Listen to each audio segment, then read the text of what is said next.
তোমাৰ স্বামী একটা মই যদি কম তোমাৰ স্বামী পাঁচটা ব্ৰহ্মা বিষ্ণু মহেশ আজি সমাজত মোক মাৰিলেও কম এই পৃথিৱীত যিমান বিবাহিতা তিৰোতা আছে সিহঁতৰ স্বামী পাঁচটা মুখখন কলা কৰি দিলা পাৰ্বতী একেলগে মনত ৰাখিয়া পাৰ্বতী উক্ত নামটোত শ্ৰী মহেশে কৈছে যি তিৰোতাৰ অন্তৰত পুৰুষৰ ছবি ভাহি উঠে সিয়ে স্বামী হৈ উঠে এইটো কথা মনত ৰাখিবা যি তিৰোতাৰ অন্তৰত যিবা পুৰুষৰ ছবি ভাহি উঠে সিয়ে স্বামী হৈ উঠে যেনে মহাসতী কুন্তীয়ে স্বামীৰ নাম লৈ লৈ সতী সন্তান জন্ম দিছে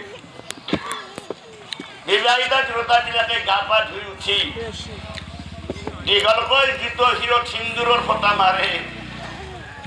এইটো ব্ৰহ্মা বিষ্ণু মহেশ্বৰ বুলি মাৰিব লাগে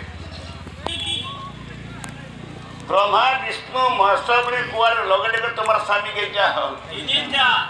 তিনিটা তোমাৰ স্বামী হৈ গেল কপালত যিটো ডাঙৰকৈ ফটা মাৰা হয় এইটো সূৰ্য দেৱতাক স্মৰণ কৰি মাৰিব লাগে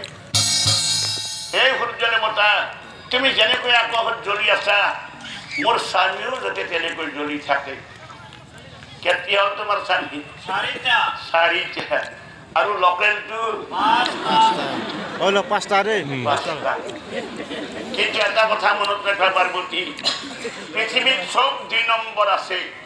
কিন্তু স্বামী কিন্তু 2 নম্বৰ নহয় স্বামী 1 নম্বৰ স্বামীটো হ'ল 1 নম্বৰ বিবাহিতা তিৰোতাবিলাকৰ স্বামীটো হ'ল 1 নম্বৰ কিন্তু আজিকালি বৰ দুখৰ কথা কিছুমান তিৰোতাই স্বামীটো 2 নম্বৰ কৰে কেনেকৈ 2 নম্বৰ কৰে গা ধুব গ'লে যেতিয়া গা ধুব যাব বিবাহিতা তিৰোতাবিলাকে কেতিয়াও সিন্দুৰৰ ফটাটো মুচিব নাপায় আজিকালি গা ধুব গ'লে ফটাটো চাহে খুলি আনি বেৰত লাগি থৈ দিয়ে এইটো হ'ল 2 নম্বৰ স্বামী আৰু গা পা ধোৱা হ'লে আৰু ফটাটো আনি পেলাই মাৰি থৈ গুচি আহে গতিকে পাৰ্বতী পৃথিৱীত সকলোতে ভেজাল আছে কিন্তু স্বামীত ভেজাল নাই সেই গতিকে মোৰ লক্ষীস্বৰূপা আইমাতৃসকলক কৈছো যাতে এই কিনা ফটা ব্যৱহাৰ নকৰে কাৰণ কিনা ফটা ব্যৱহাৰ কৰিলে 2 নম্বৰ হৈ উঠে স্বামী পাৰ্বতী এই কথা শুনি পাৰ্বতীয়ে ফট ফট কৰে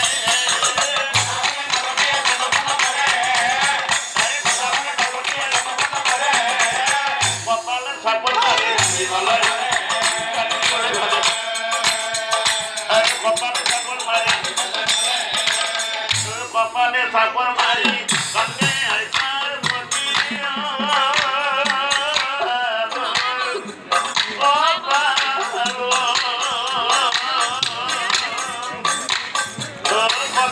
ভাঙৰ কথা শুনি গল মৰিয়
থাকে রথ রুচি আর আমার নির্বংশ হয় ওরে জীবন ঘুরি ঘুরলা গামরার খুশি ওরে জীবন ঘুরি ঘুরলা গামরার খুশি অন্য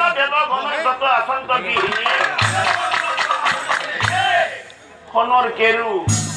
সোণৰ খাৰু পিন্ধে কিনি আৰু এই থাৰ্কপলি সোণৰ পিন্ধিম দূৰৰ কথা পিতলৰো পিন্ধিব নাপায় কেমিকেলৰ পিন্ধাতে জন্মস্থান আৰু দেৱতাবিলাকৰ তিৰোতাবিলাকে দিনে 3-4 যোৰ কাপোৰে সলায় আৰু মোৰ এযোৰ কাপোৰে মোৰ বছৰ বছৰ যায় সেয়েহে কলো মই একোকে নাজানো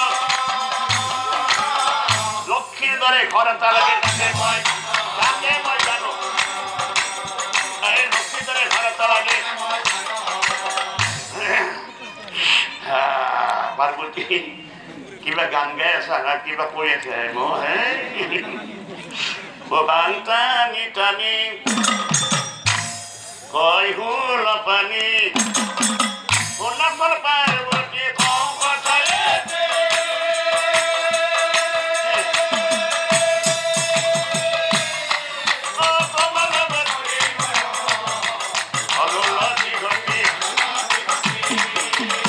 সোণালী জাতিৰ আছে এটি পুৰণা সভা সোণালী জাতিৰ আছে এটি পুৰণা সভা আনৰ হোৱা দেখা পালে ইমান টকা ক'ত মাতিছিল যে ইমান টকা ঘৰ মাতিছিল আনৰ হোৱা দেখা পালে নিজৰ ঘৰৰ বস্তুবোৰ দেখাত দে আমার নির্ভর সহায় বস্তু আছে হাতে দিলে একবারে ইচ্ছা নাই আমার এই সদ্যা কাতরে শাসনকে চুমা খাম করে আনৰ ঘৰৰ বস্তুবোৰ চালে এই আনৰ ঘৰৰ বস্তুবোৰ ও গিৰি একৰ কথা কিন্তু চিন্তা কৰাৰ কথা কিন্তু চিন্তা কৰাৰ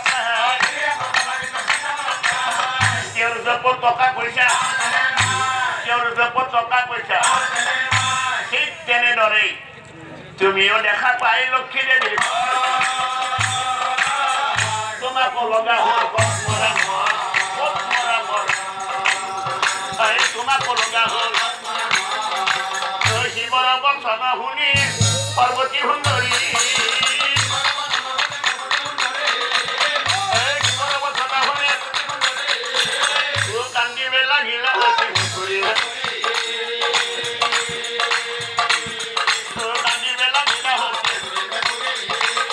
পার্বতী কান্দে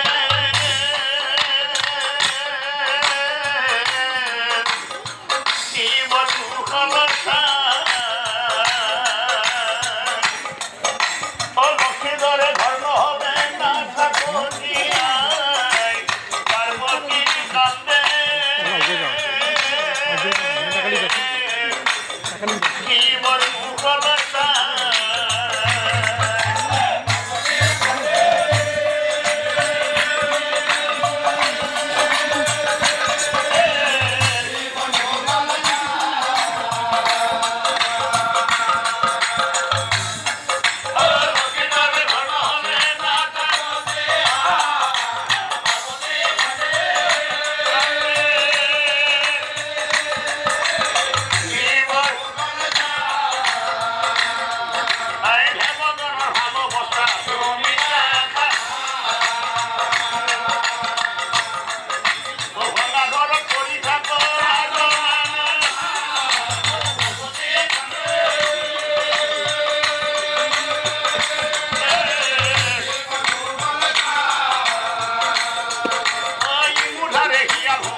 কি করো এই নারী জাতি তো একেবারে বয়া বস্তু নলিও থাকবে নরু থাকলেও বয়া পাও কি করো আর যদি বেছিকে যদি বুজাবা যাও তেতিয়াহ'লে হয়তো মোৰ ভাংখোৱা চিলিমটোও ভাঙি ফেলব পাৰে গতিকে যিকোনো প্ৰকাৰে পাৰ্বতীক ঘৰে তুমি সাজি দিব লাগিব কিন্তু পাৰ্বতীৰ ভাগ্যতো ঘৰ নাই কি কৰো এইটা পাৰ্বতী এখানে আহা মই তোমাৰ লগত কিমান সময় ধেমালিহে কৰি আছো তুমি যিদিনাই লক্ষ্মীৰ ঘৰলৈ গৈছিলা সেইদিনাই মই তোমাৰ সেই সকলো ঘৰৰ ব্যৱস্থা কুবেৰৰ ঘৰলৈ যাই কৰি থৈ আহিছো কিন্তু মনত ৰাখিবা পাৰ্বতী তোমাক মই ঘৰ সাজি দিম তুমি যেনেকুৱা ঘৰ সাজি দিব লাগে তেনেকুৱা ঘৰ সাজি দিম কিন্তু তোমাৰ ভাগ্যত আছে এই গছৰ তল তোমাৰ ভাগ্যত কিন্তু ঘৰ নাই আমি বিশ্বকৰ্মাৰ ওচৰলৈ যাওঁ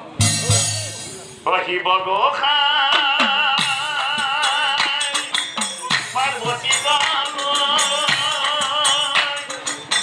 উপস্থিত হল বিশ্বকৰ্মাৰ ঘৰে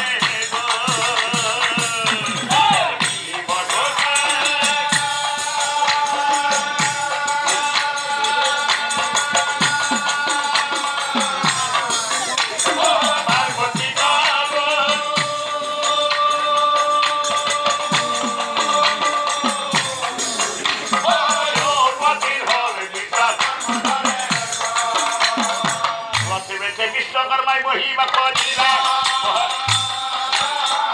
আগমনের কথা পাতে এই আগমনের কথা পাতে কিবে বলে কওঁ শুনা তোমার ভাঙি ভাঙি কিবে বলে কওঁ শুনা তোমার ভাঙি ভাঙি ঘরেতি লাগে যি ধরিছে ঘরেতি লাগে যি হব লাগিব সেই ঘর অতিকে সুন্দর তুলনা নাই যাতে পৃথিবীর ভিতর তাই তুলনা নাই যাতে মনত রাখিবা বিশ্বকর্মা সেই ঘর তুমি মোক অকল সোণৰে বান্ধি দিব লাগিব তেনেহলে আমি এতিয়া হওঁ তুমি ঘৰৰ কাম আৰম্ভ কৰা সি বুলি হৰ পাৰ্বতী বিদায় মাগিলা